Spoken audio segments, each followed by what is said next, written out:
Can you be good without God? Let's find out. Absolutely astounding. There you have it. Undeniable proof that you can be good without believing in God.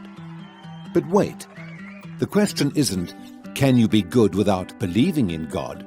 The question is, can you be good without God? See, here's the problem. If there is no God, what basis remains for objective good or bad, right or wrong? If God does not exist, objective moral values do not exist. And here's why. Without some objective reference point, we have no way of saying that something is really up or down. God's nature provides an objective reference point for moral values. It's the standard against which all actions and decisions are measured. But if there's no God, there's no objective reference point. All we're left with is one person's viewpoint, which is no more valid than anyone else's viewpoint. This kind of morality is subjective, not objective. It's like a preference for strawberry ice cream. The preference is in the subject, not the object. So it doesn't apply to other people. In the same way, subjective morality applies only to the subject. It's not valid or binding for anyone else. So, in a world without God, there can be no evil and no good, nothing but blind, pitiless indifference. God has expressed his moral nature to us as commands. These provide the basis for moral duties. For example, God's essential attribute of love is expressed in his command to love your neighbor as yourself. This command provides a foundation upon which we can affirm the objective goodness of generosity, self-sacrifice, and equality.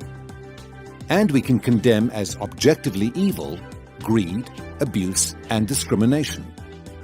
This raises the problem. Is something good just because God wills it, or does God will something because it is good? The answer is neither one.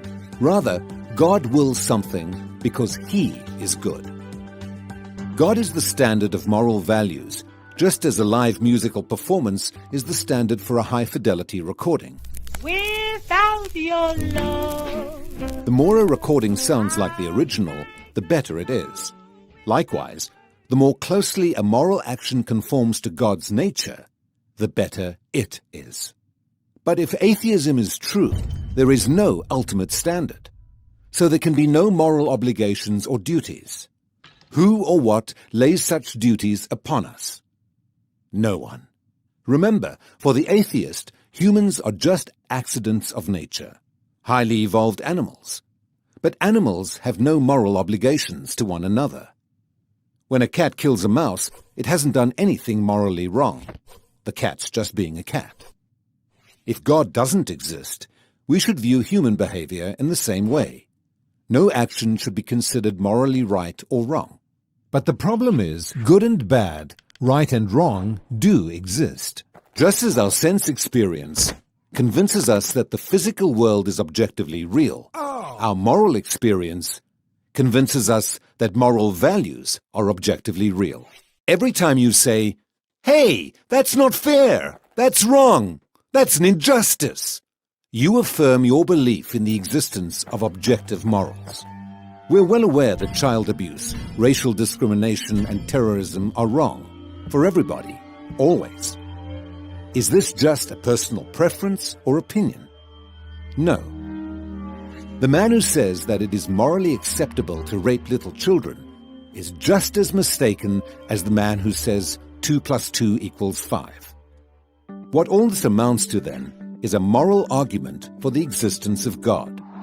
If God does not exist, objective moral values and duties do not exist. But objective moral values and duties do exist. Therefore, God exists. Atheism fails to provide a foundation for the moral reality every one of us experiences every day.